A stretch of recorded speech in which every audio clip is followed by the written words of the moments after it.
ಈ ಒಂದು monsoon ride first fuel stop. Time ಬಂದು 1:15 ಆಗಿದೆ. ನೋಡ್ತಾ ಇರ್ಬೋದು ಬೈಕ್ಸ್ ಲೈನ್ ಅಪ್. ಒಂದು ಹಿಮಾಲಯನ್, ಎಕ್ಸ್ಪಲ್ಸ್ ರ್ಯಾಲಿ ಪ್ರೋ ಮತ್ತೆ Xpulse 4v1. So finally Kottigehara ಹತ್ರ ಇದ್ದೀವಿ. ಕೊಟ್ಟಿಗೆಹಾರನ ಸ್ವರ್ಗದ ಹೆಬ್ಬಾಗಿಲು ಅಂತ ಕರೀತಾರೆ. ಇದನ್ನ ಸುಮ್ಮನೆ ಸ್ವರ್ಗದ ಹೆಬ್ಬಾಗಿಲು ಅಂತ ಕರೆಯಲ್ಲ. ಈ ಕಡೆ ಹೋದ್ರೆ ಧರ್ಮಸ್ಥಳ, ಚಾರ್ಮಾಡಿ ಘಾಟ್, ಈ ಕಡೆ ಹೋದ್ರೆ ಕುದುರೆಮುಖ. ಬೆಳಗ್ಗೆ 6 ಗಂಟೆಗೆ ಕೊಟ್ಟಿಗೆಹಾರ ಯಾವ ತರ ಕಾಣಿಸುತ್ತೆ ಅಂತ ನೋಡ್ಬೋದು.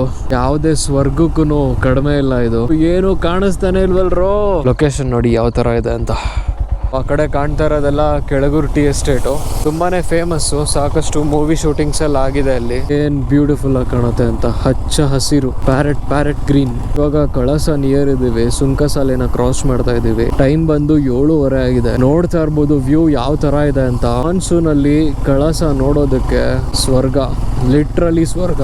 Finally we are at Kudremukh check post. ಕುದುರೆಮುಖಕ್ಕೆ ಹೋಗುವಂತ ದಾರಿಲಿ ಹ್ಯಾಂಗಿಂಗ್ ಬ್ರಿಡ್ಜ್ ಇದೆ. ನೀಲಿ ಬೀಡು ಹ್ಯಾಂಗಿಂಗ್ ಬ್ರಿಡ್ಜ್ ಅಂತ. ಬ್ಯೂಟಿಫುಲ್. ಇಲ್ಲಿಂದ ಫುಲ್ಲು ಕುದುರೆಮುಖ ಮೌಂಟೇನ್ಸ್ ಕಾಣಿಸುತ್ತೆ. ಅಲ್ಲಿ ಅಲ್ಟಿಮೇಟ್ ಆಗಿದೆ ನೋಡೋದಕ್ಕಂತೂ. Finally we are at Kudremukh. ಇಲ್ಲಿ ಸಾಕಷ್ಟು ಜನ ವಾಸ ಮಾಡ್ತಾ ಇದ್ರು. ಇವಾಗ ಎಲ್ಲ ಪಾಳು ಬಿದ್ದಿದೆ. ಆ ಕಡೆ ಮೈನಿಂಗ್ ಮಾಡಿರೋ ಏರಿಯಾಗಳೆಲ್ಲ ಕಾಣಿಸುತ್ತೆ. ಆ ಕುದುರೆಮುಖ ಐರನ್ ಓರ್ ಮೈನಿಂಗ್ ಏನಾದ್ರು ಸ್ಟಾಪ್ ಮಾಡಿಲ್ಲ ಅಂದಿದ್ರೆ ಇವತ್ತಿಗೆ ನಮ್ಗೆ ಈ ತರ ನೇಚರ್ ಸಿಗ್ತಾ ಇರ್ಲಿಲ್ಲ. ನಾವ್ ಈ ಒಂದು ಮಾನ್ಸೂನ್ ರೈಡ್ ಬಂದಿದ್ದೇನೆ ಈ ಒಂದು ವ್ಯೂನ ನೋಡೋದಕ್ಕೆ, ಎಸ್ಪೆಷಲಿ ಕುದುರೆಮುಖನ ನೋಡೋದಕ್ಕೆ. ಚಂದ ಮಾಮ ಕೈ ಚಾಚಿದ, ಬಾರೆ ಎಂದು ಗೋಳಾಡಿದ, ಇವನ ಬಿಟ್ಟು ಹೋಗಲಾರೆ ಎಂದಳು.